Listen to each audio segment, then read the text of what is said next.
কেরিয়ারের প্রথম দিকে বিয়ে করে নিয়েছিলেন অভিনেত্রী মধুমিতা সরকার। টেলিভিশনে পরিচিত মুখ সৌরভ চক্রবর্তীর সঙ্গে বিবাহ বন্ধনে আবদ্ধ হন মধুমিতা। তাদের দাম্পত্য জীবন বেশ মধুর ছিল, কিন্তু হঠাৎ করে তাদের দাম্পত্য জীবনে চির ধরে এবং মধুমিতা সৌরভ আলাদা হয়ে যান। বর্তমানে তারা একই ইন্ডাস্ট্রিতে কাজ করছেন এবং তারা এখন বেশ সফল। বিয়ের কয়েক বছরের মধ্যেই কেন বিচ্ছেদ? টলিপাড়ার এই জনপ্রিয় দম্পতির জীবনে কেন এমন পরিণতি? কেন হলো বিবাহ বিচ্ছেদ? এবার জানা গেল তার পেছনের কাহিনী। সবিনয় নিবেদন সিরিয়ালের মাধ্যমে পরিচয় হয় মধুমিতা সৌরভের।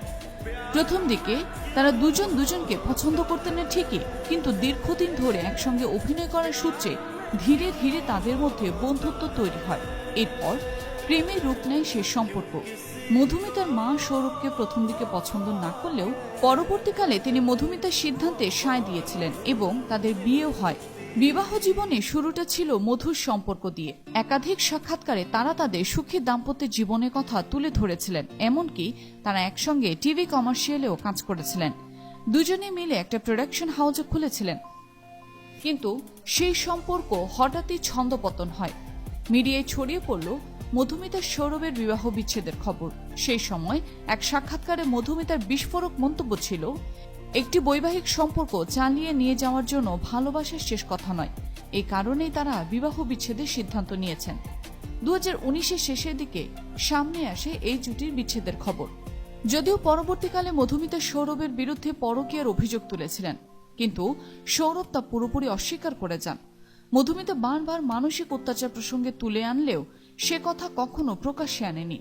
বিয়ে ভাঙা নিয়ে এক সাক্ষাৎকারে মধুমিতা সরকার বলেছিলেন, খুব অল্প বয়সে বিয়েটা করে ফেলবার জন্য একটা আফসোস তো রয়েছেই। আমি যদি তাড়াহুড়ো করে তখন বিয়েটা না করতাম, তবে আমি ক্যারিয়ারে আরো বেশি ফোকাসড করতে পারতাম। আমি খুব রোম্যান্টিক মানুষ, একদম খাদের কিনারায় চলে না যাওয়া পর্যন্ত ওই সম্পর্কটাকে টিকিয়ে রাখবার চেষ্টা করেছিলাম। এখন মনে হয় ওই বিয়েটা ভেঙে আরো আগে বেরিয়ে আসা উচিত ছিল। কিন্তু পরকীয়া নাকি অন্য কোনো কারণে তাদের বিচ্ছেদ, তা আজ পর্যন্ত জানা যায়নি। ফলে সৌরভ মধুমিতার বিবাহ বিচ্ছেদের কারণ আজও ধোঁয়াশাতেই রয়েছে। বর্তমানে টলিউড এবং ওটিটি প্ল্যাটফর্মে যথেষ্ট পরিচিত মুখ মধুমিতা সরকার। ফুলের আচার, চিনি, লাভ আজকাল পরশু, শ্রীকান্ত, ট্যাংরা ব্লু, দিলখুশ সহ একাধিক সিনেমায় অভিনয় করতে দেখা গেছে মধুমিতাকে এবং প্রশংসাও পেয়েছেন তিনি। অপরদিকে সৌরভ চক্রবর্তী অভিনেতা হওয়ার পাশাপাশি তিনি একজন পরিচালকও বটে। দুজনেই রয়েছেন একই ইন্ডাস্ট্রিতে, কিন্তু নিজ নিজ জায়গায় আজ বেশ সফল তারা।